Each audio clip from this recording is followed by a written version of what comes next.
Fair use and copyright in the digital age. This is a very important topic because all of us use the internet every day. We watch videos, we read articles, we download images, and share content on social media. However, many people do not realize that most of this content is protected by copyright law. So let's begin by understanding what fair use actually means. Fair use is a legal principle that allows people to use limited portion of copyrighted material without asking the copyright owner for permission. However, this does not mean that we can use anything we want. Fair use only applies in specific situations, and the amount of material used should only be reasonable and appropriate for the purpose. The idea behind fair use is to balance two important interests. On one hand, creators deserve protection for their work because they invest time, effort, and creativity into producing it. On the other hand, society also benefits when people can use parts of copyrighted works for learning, discussion, or criticism. Fair use helps maintain that balance. Now, let's look at the most common situations where fair use may apply. The first one is education. Teachers and students often use short excerpts from books, articles, videos, or images to support learning in the classroom. Educational use is one of the most recognized examples of fair use because it helps students to gain knowledge without replacing the original work. The second purpose is research. Researchers frequently quote or analyze information from books, academic papers, and other sources. As long as they use only what is necessary and properly cite the original author, and this can often be considered as fair use. Another common purpose is news reporting. Journalists sometimes include short clips, photographs, or quotations to explain current events. This allows the public to stay informed while respecting the rights of the original creators. Fair use also includes criticism and commentary. For example, a movie reviewer may show a few short scenes from a film while explaining what they liked or disliked about it. Similarly, a music critic may play a brief part of the song while discussing its artistic qualities. In these cases, the copyrighted material is being used to support an opinion or analysis. Finally, there is parody. A parody imitates an original work in a humorous or a satirical way because the purpose is to create new meaning or make social commentary. Some parodies may qualify this as fair use. Now let's move on to the copyright on the internet. Now let's move on to the copyright on the internet. Today, sharing content online has become incredibly easy. With just a few clicks, we can copy text, save images, download videos, or repost some content on different platforms. However, the fact that something is available on the internet does not mean that it is free to use. Copyright laws still apply online, whether a photo appears on a website, a video is uploaded to a platform, or an artist shares their work on social media. The creator usually owns the copyright. This means that other people cannot simply copy or reuse the content without following copyright rules.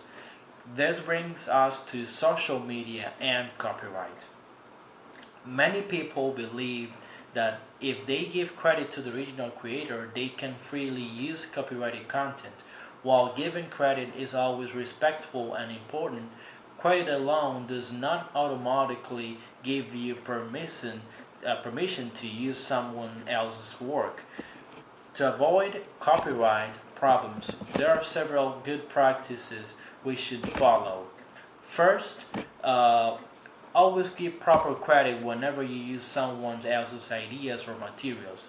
Second, whenever possible, use royalty free or Creative Commons content. Many websites provide images, music, and videos that are specifically licensed for public use under certain conditions.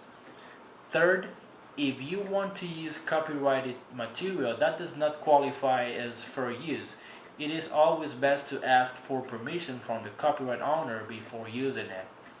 And finally, let me give you a simple example. Imagine that a teacher wants to explain a literary concept during class. Instead of copying an entire book, the teacher uses only a short excerpt from one chapter to help students understand the lesson. Because the material is being used for educational purposes and only a small portion is included, this may qualify as fair use.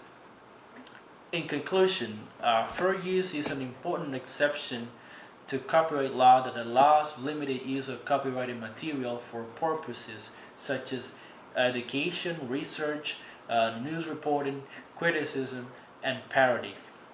At the same time, we must remember that copyright is still protected and it protects creators, especially in today's digital world where sharing information is easier than ever. By understanding these rules, we can use digital content responsibly, respect the work of others, and contribute to a more ethical online environment. Okay, the first tip that I can give you is ask for permission before using someone else's work. Simple as that. Before using an image, a song, a text, just ask. For example, there was a real case in Colombia where a small coffee shop found an image, I think in social media or something like that, and they just use it as their logo. They didn't create it, just they download it. And for that small mistake, they got into a big legal trouble. So the lesson is, if you didn't make it, just ask. A simple message can save you. The second option is Creative Commons. This is where a creator says, you can use my work, but you need to follow my rules. Usually they just ask you to give them credit or not to sell it. It's a super flexible system and there are millions of photos, videos, songs and available in this way. And the last point is buy or stream legally. Watch movie on a legal platform, use licensed software. So as a conclusion, copyright exists for a reason, and it protects the creator. Whether the famous musical photographer or a small business owner, copyright applies to everyone equally. We live in a digital world where sharing content is incredibly easy. One click and you can copy, download, or repost anything. But easy doesn't mean legal and doesn't mean right. Understanding copyright means understanding that behind every image, song, or video, there's a person or organization who put time, effort, and talent into create it.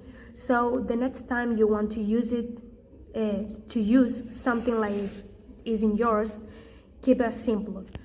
Keep it simple. Ask for permission, give credit, and look a free alternative. It doesn't complicate it. It's just about respect the art and respect time. And that's it. Thank you.